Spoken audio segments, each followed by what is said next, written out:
آبی رنگ آزادی بود که تلالو خورشید درخشان و چهره مه شب‌های مهتابی را بر روی سینه سرتاسر آرامشش می‌توانست دید، چرا که راستی و پاکی در نخست از دریا آمده.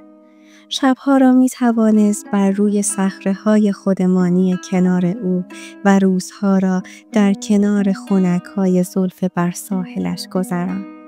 عشق بی پایان است، چرا که همه چیز را در خود جای می‌دهد.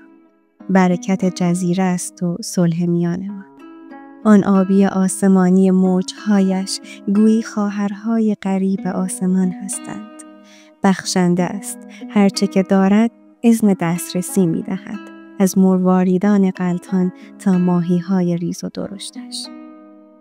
در میان حجم انبوهی از ماهی‌ها با شکل و شمایل و اندازه‌های متفاوت، تنها نازنین دریا ماهی کوچک قرمزی بود که تنها در میانه دریا روزها را به شب و شبها را به روز می‌رساند. دریا به همه عشق می‌داد و همه را دوست داشت، ولی ماهی قرمز کوچک برای او متفاوت‌تر از همه بود.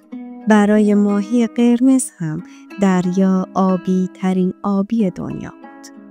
دریا آنقدر ماهی قرمز کوچکش را دوست داشت که دیگر همه متوجه شده بودند. ماهی فقط ماهی اوست و عزیز دردانه دریا حفظ شده توسط اوست. دریا برای ماهی قرمز کوچک کاژه‌ای بود که مانند یک دایه مراقبش و درست مثل یک دوست همراهش بود. ماهی قرمز در لابلای موج‌های ریز و درشت دریا روزها بازی می‌کرد و شب‌ها در آغوش دریا خوابی به زیبایی آسمان پرستاره بالای سرشان می‌دید. آنقدر ماهی دریا زیبا بود که مردم جزیره می‌گفتند او فقط و فقط از عشق و روح زیبای دریا تغذیه می‌کند که این گونه همه را مجذوب خودش کرده. دیری نگذشت که حسادت و طعنه‌های ساکنین دریا اندوه را به آبی بیکران آورد. دریا ماهی قرمز کوچک را از تمامی سختی‌ها رهانیده بود و حالا برای حضور خودش نگران‌تر از همیشه بود که مبادا ماهی دریا ناراحت شود یا حسودان او را آزار بدهند، چرا که هر چیزی که زیباست آدمیان از بین میبرند. هر روز بر تعداد حسودان اضافه میشد و محبت دریا از آنها دریغ.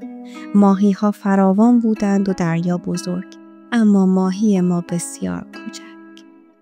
روزها در پی هم می‌گذشتند و صبر بیش از پیش دریا را در بر می‌گرفت. دریا با خودش برای انجام تصمیمی که گرفته بود کلنجار می‌رفت. حسادت حتی آبی آزاد را هم آزرده بود. از فرسنگ‌ها دورتر هم می‌توانستی این را حس کنی. در اکثر اوقات ابتدایی ترین گام‌ها برای انجام تصمیمات سخت ترین قسمت داستان‌ها هستند، مخصوصاً هنگامی که قلب را بایستی قربانی کرد. دریا از درون متلاطم شده بود و ماهی قرمز کوچک نیز دریافته بود که اتفاقی نه چندان خوشایند در پی رخ دادن است. هرچه روزها جلو می رفتند، دریا تلاش می کرد برای آنچه تصمیم گرفته بود. در آخر آن روز که هیچ کس منتظرش نبود، سر رسید. دریا ماهی قرمز کوچک را با خود به برکه کوچک برد و با ملایمت همراه با نگاهی غم‌آلود او را در سینه برکه گذاشت.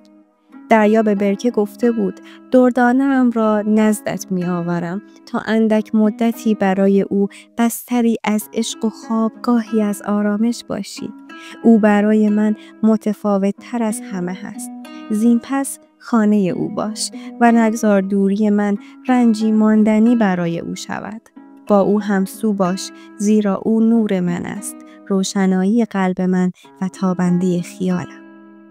خداحافظی آن دو در سکوت بود، بی پرسش و بی نزاع.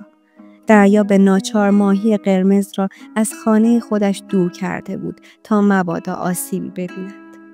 قرار او و برکه این بود که پس از مدتی دریا بازگردد و امانتیش را پس بگیرد. چشم بر هم زدنی آن لحظات اتفاق افتادند، اما برای دریا سالها گذشت.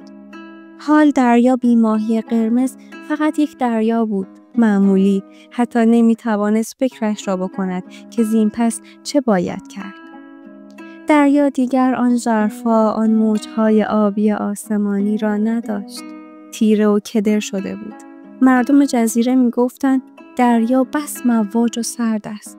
دیگر انعکاس خورشید و ستاره ها را نمیتوان در او دید. ماهی ها هم در او غرق میشوند. آن پاییز دریا کشته داد.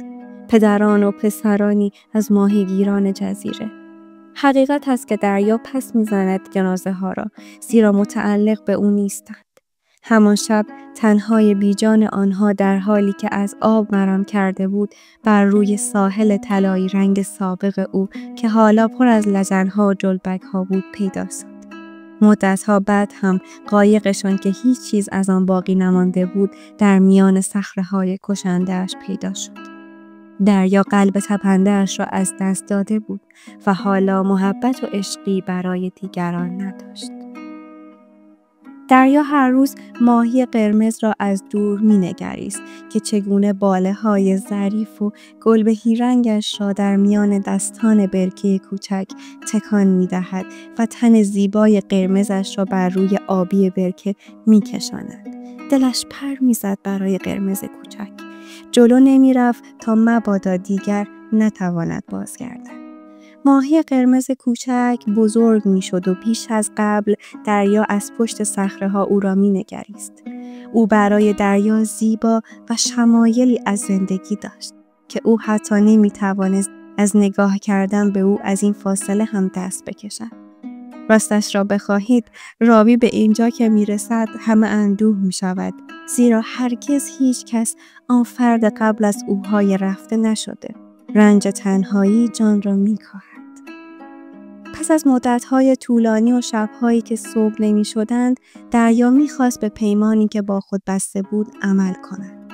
او سراپا خوشحالی و نور و عشق شده بود. آنقدر می‌درخشید در زیر پرهای ققنوس طلایی و سوزان که گویی پولکان ماهی‌ها در جای جایش نشستند. به سراغ برکه رفت. ماهی کوچک آنقدر متفاوت‌تر از آخرین روز بود که دریا مدتی مبهوت او شد.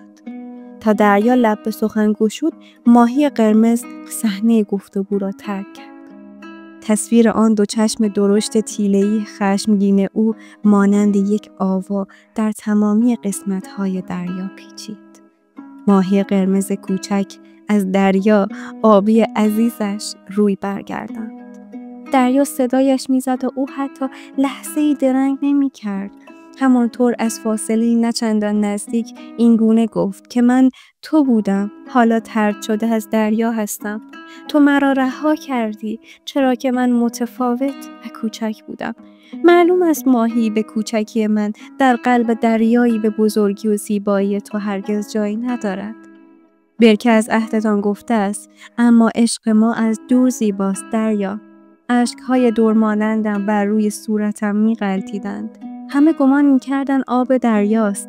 این شد که من تنها بی تو در این حصار به فراموشی سپرده شدم.